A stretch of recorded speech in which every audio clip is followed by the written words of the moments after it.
kenyan gekil Nabi iza aradallahu khairan li ibadihi ba'asallahu liman yaskuruh. Iza aradallahu syarran li ibadihi ba'asallahu liman yashghuluh. Ya Allah kena bigat ke tidak ada orang dikirim tidak orang untuk pingat.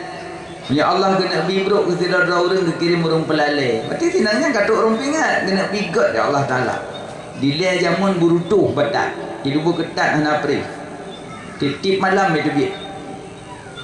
Nyauke kalau ke orang tupik pintu jaidah. Lu makawin dengan tengkunya pakai sadar. Baju gamis. Pegang hawahan ceplas-ceplos le. Kok sopan kajik kumi. Ada ajak bak kedai mau belah hana le berakon je. Ge biasa aja agak-agak sombong. Kon sombong agak-agak. Agak-agak pejuh dia pejuh bung. Yang berakon tak mau belah sakas kilo. Minyak setengah kilo. Mbah tomat setengah kilo. Nya model mau beli jamun. Gaji di orang Mekah kena buh tomat buh kuyun buh. Turun mula sama desah-desah. Cin yang urinang punya kehormatan. Saka sikila bagaimana buh. Pelum kak campli doaan. Pelum kawasan tian. Lain kabeh kerjanya. Nyan agak-agak sombong kan sombong. Tabaklah kogok. Yang malah kodoh orang yang tu. Yang kalau pejabu boleh benduit nan. Bagi nak kau jarang hidup rumah. Kabak kadang itu pak kita yang mana? Pak kita yang tak kaya hidup lah kau. Pak mau pesan minum pak. Pak mau minum apa? Teh, kopi pak. Mau makan pak? Itu pak kita. Tahu rumah. Pak ni apa? Kalau bu. Nyodok berhadap kau bu. Biar hidung buat. Acik ni rumah. Nampak coba. Lombo bu. Hanya tinggal aku deh.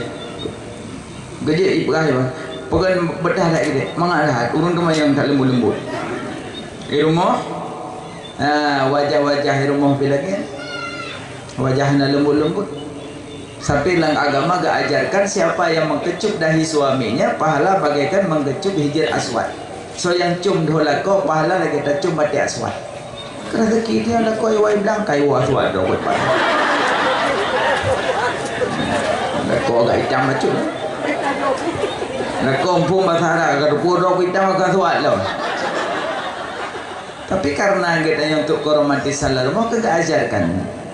Makanya dengan suami lah berlembut-lembut. Tapi menyorang yakin kalau berlembut kerana orang kata faham agama. Kau faham hukum. Masih kau tepeh awak ngelangong mungkin. Kipah nak tepeh kata pak cawi awak bak dapur belangong bak ruang tamu yang ada tepeh. Nah, mana? Kaki Imam Syafi'i nempuh ilmu dan adab. Maka orang yang buat tak punya adab tak akan dapat ilmu yang barakah, tak akan dapat. Jaga adab sopan santun dengan guru, baik dengan bahasa, cara berbicara, cara duduk dan segala macam. Jaga adab. Man la adaba fa wadab dabbah.